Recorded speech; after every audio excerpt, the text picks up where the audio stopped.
Olá, meus amigos, irmãos e conhecidos. Mais uma vez eu estou aqui para conversar com vocês sobre um assunto que eu cuido ser de extrema importância e quero dar prosseguimento aí ao que inicialmente era apenas uma pequena mensagem aos líderes religiosos e aos cristãos, mas creio que é muito relevante no contexto da nossa política atual e aquela solução que eu quero apontar para o problema do país, baseado em princípios espirituais da palavra de Deus mesmo, para aqueles que acreditam. E eu quero hoje revelar uma coisa bombástica aqui, que muita gente assim, ou não vai acreditar, ou vai me odiar, ou vai pensar simplesmente que eu estou louco.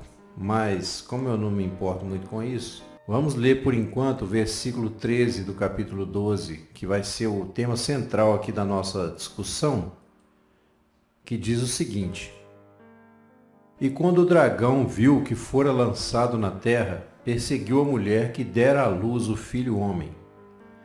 Embora nessa passagem não apareça aí o termo da grande prostituta, que a gente vai ver só lá no capítulo 17, ou grande Babilônia, essa grande prostituta, eu quero adiantar isso, ela não é necessariamente a Igreja Católica, ou o que eu chamo de catolicismo romano, ou romanismo. O romanismo é apenas uma pequena parte que representa aí o reino, desse grande dragão, que aparece também como o dragão vermelho no capítulo anterior.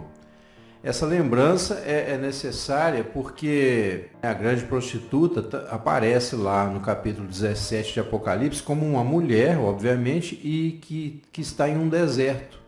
Mas ela é exatamente o oposto da mulher que está se referindo aqui no nosso texto.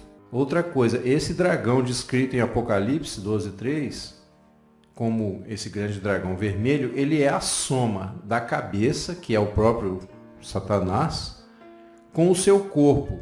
E esse corpo inclui o quê? Todos os homens, mulheres e até jovens, adolescentes, que estão sendo corrompidos desde que o pecado entrou no mundo e que ainda não venceram a raiz do pecado dentro de si mesmos. Outra coisa, quanto às cabeças, os chifres, diademas, que fala ali no versículo, eu não quero arriscar, como eu já disse, uma interpretação literal, porque fala de números, 7 cabeças, 10 diademas, 10 chifres, Eu não quero arriscar uma interpretação literal, mas eu quero lembrar o seguinte: esse dragão, antes de mais nada, ele é a descrição simbólica de uma realidade satânica presente no mundo e cujos efeitos estão patentes aos nossos olhos. Só não vê quem não quer.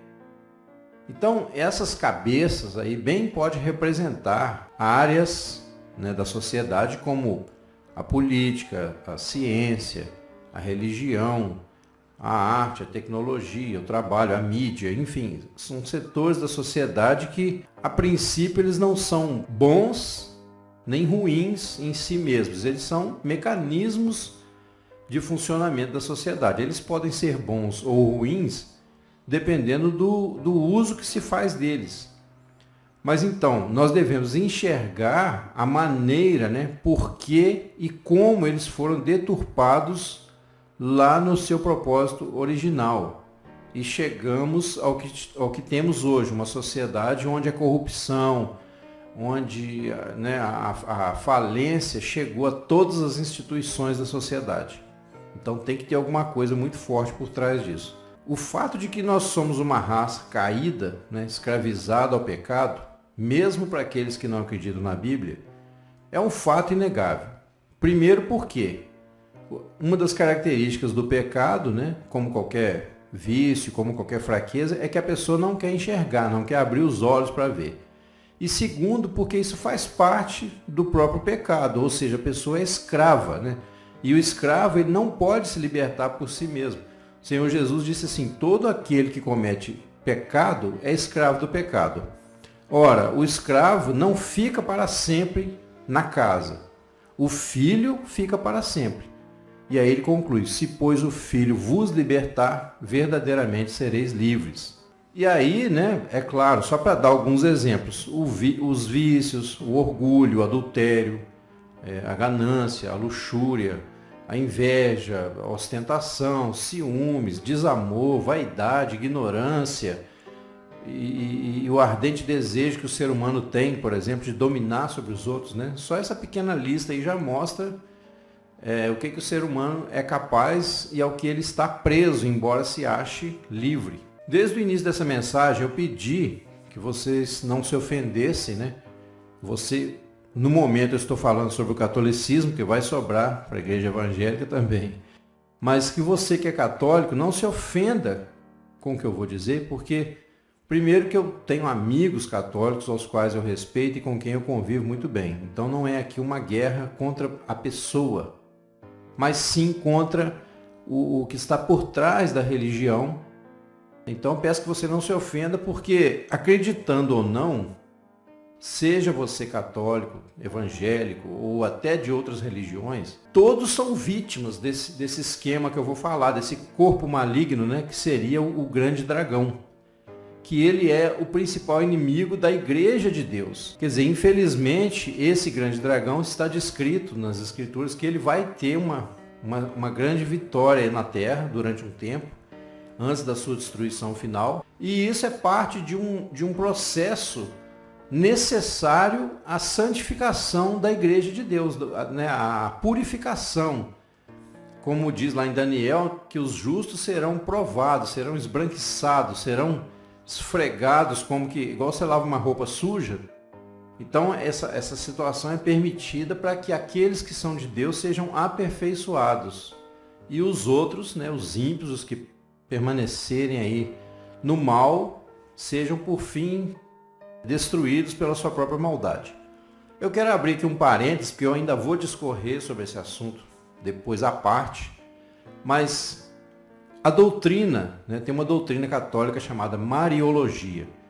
Essa doutrina é a doutrina que defende o culto, adoração ou veneração a Maria como mãe de Deus, ou pelo menos como aquela que te leva até Jesus, para que Jesus então te dê a salvação. Eles põem Maria como uma intercessora, como alguém que está lá no céu, provavelmente sentada ali num trono ao lado de Jesus, como acontecia com as mães dos reis, inclusive os reis que perseguiram a igreja, aliados aos papas, sentada ali ao lado de Jesus, fazendo a defesa daqueles que se chegam por meio dela. Isso é um absurdo. Essa é a doutrina mais perniciosa e diabólica do catolicismo. Eu vou te dizer por quê. Porque ela tem ares de piedade. Quem não se emociona quando se fala da figura da mãe?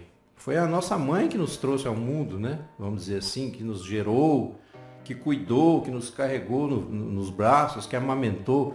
Então, nada melhor do que a imagem, né, da mãe para você passar a ideia de algo amoroso, algo carinhoso, algo que se refere a cuidado, proteção, aconchego.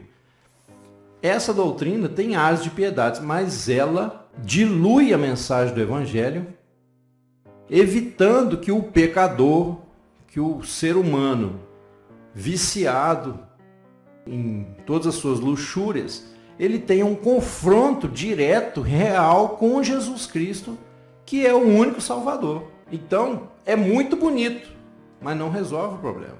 Muito pelo contrário, dilui, né? Dilui o problema. E há quem diga, por que eu estou abrindo esse parênteses? Porque há quem diga que essa mulher ali de Apocalipse é Maria. Ou ela enquanto mãe da igreja, mãe dos cristãos.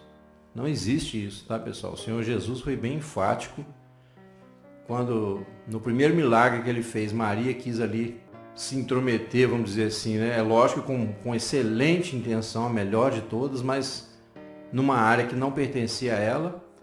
Eles não têm vinho, disse para Jesus. Jesus falou: mulher, que tenho eu contigo? Ainda não é chegada a minha hora. Certa feita também Maria com seus filhos, os outros filhos, né? Irmãos de Jesus, irmãos de sangue. A Bíblia não diz que eram primos, eram irmãos. Foram procurar por Jesus, que estava numa casa grande, com várias pessoas em volta dele, curando, pregando o evangelho do reino. Aí mandaram um recado, porque tinha tanta gente que eles não conseguiam entrar. Ah, Senhor, Maria tua mãe e teus irmãos estão lá fora e te procuram. Jesus falou, quem é minha mãe e meus irmãos? Minha mãe e meus irmãos são aqueles que ouvem a palavra de Deus e a obedecem. Esses são minha mãe e meus irmãos. Não desprezando Maria. Jesus não estava julgando Maria no lixo, né, sendo ignorante com a própria mãe. Ele quis dizer, olha, não tente burlar o processo real. Não tente atribuir a Maria uma função que ela não tem. Maria foi uma mulher extremamente piedosa, uma mulher justa, fiel a Deus, como qualquer cristão pode ser. Mas Maria não é salvadora. Maria não tem um lugar especial no reino de Deus. É possível que o lugar de Maria Madalena fosse tão especial quanto o de Maria. Mas como cristã, como alguém que segue a Cristo, assim como também os apóstolos. Então isso tem que ficar bem claro. Para esses papas que surgiram desde o início, com essas bulas infernais que eles criaram e lançaram ao longo dos tempos, vale o veredito de Jesus quando ele diz para os escribas e fariseus assim: ai de vós, escribas e fariseus hipócritas, porque fechais o reino dos céus aos homens, e vós nem entrais, nem permitis entrar aqueles que queriam entrar. Ai de vós, escribas e fariseus hipócritas, porque percorreis o mar e a terra para fazer um prosélito, e depois de o terdes feito, o fazeis 2 vezes mais filho do inferno do que vós. O prosélito é o quê? É o fanático, é o seguidor cego, é aquele que é convencido com argumentos. Como se você procurar na internet, eu fiquei impressionado, você não vai achar nenhum estudo praticamente, eu não vi, um estudo combatendo essa doutrina da Mariologia. Todos os estudos que tem lá, dos poucos, né, que eu pesquisei, mas fiz várias perguntas lá no Google, eu só encontrei coisas da própria Igreja Católica falando da devoção mariana. O que é isso? Devoção mariana? Não existe, né? É uma fantasia. Só que as pessoas, você que é católico, você é vítima disso. Você é vítima, você já nasceu ouvindo essa ladainha. Então é muito difícil se livrar. Então a mulher, em Apocalipse, como eu disse, não tem nada a ver, em Apocalipse 12:3, né, especificamente, não tem nada a ver com Maria, e muito menos com a Igreja Católica. Ao contrário, se a gente for olhar pela descrição, o catolicismo romano como tal, como instituição, como religião, ele está mais para uma daquelas bestas lá do Apocalipse, que recebeu a autoridade do grande dragão para perseguir os santos, fazer guerra aos santos e vencê-los, como está no versículo 7 do capítulo 13. Porque isso pode bem se aplicar ao período que a Igreja Católica, tendo um domínio quase absoluto na terra, inclusive sobre muitos reis, né, ela perseguiu os cristãos que não se submetiam aos falsos dogmas do catolicismo. O catolicismo romano só fez bem, aparentemente, no início, quando ele parou de perseguir a igreja como um todo. Mas imediatamente ele começou a colocar heresias destruidoras, como já falei, e aí os cristãos genuínos saíram. Então a igreja de Cristo naquele período sempre foi uma igreja quase que secreta, não porque eles queriam ser secretos, não era uma entidade secreta esotérica, mas eles eram perseguidos, tinham seus bens expoliados, tinham seus filhos às vezes mortos na sua presença, torturados. A gente sabe das atrocidades, né, que foram feitas. Então essa igreja é aquela mulher que foi levada ao deserto, longe da vista da serpente, como vai dizer o texto que nós vamos mencionar em maiores detalhes depois, né? Então, voltando ao assunto, o que eu quero dizer é que esse grande dragão, ele realmente descreve uma realidade universal da presença do mal no mundo. Mas essa presença do mal não é uma presença impessoal. Não é simplesmente o bem e o mal. Não são duas forças ou energias. A imagem desse dragão terrível de 7 cabeças, e com suas características, né, também terríveis, ela descreve um ser que é real. O diabo, que a Bíblia chama de Satanás, o acusador, ele é um ser real. E embora ele seja intangível, né, indefinível praticamente, mas esse conceito nem é só bíblico. todas as religiões do mundo, de uma forma ou de outra, falaram sobre isso. Só que nós vamos ver, eu vou deixar para o vídeo seguinte, 3 formas como esse dragão é visto, percebido, interpretado e o relacionamento que o ser humano tem frente ao que ele é e representa no mundo. São 3 formas, né?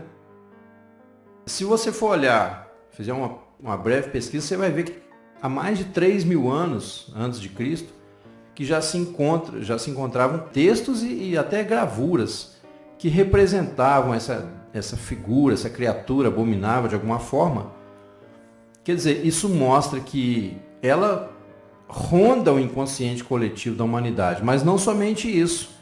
As pessoas se preocuparam com isso desde o início do mundo. Aí alguns, né, até vão dizer que isso prova que a Bíblia é só uma cópia, como se fosse assim, uma tradição lá que foi repassada e a Bíblia retomou isso com uma outra coloração.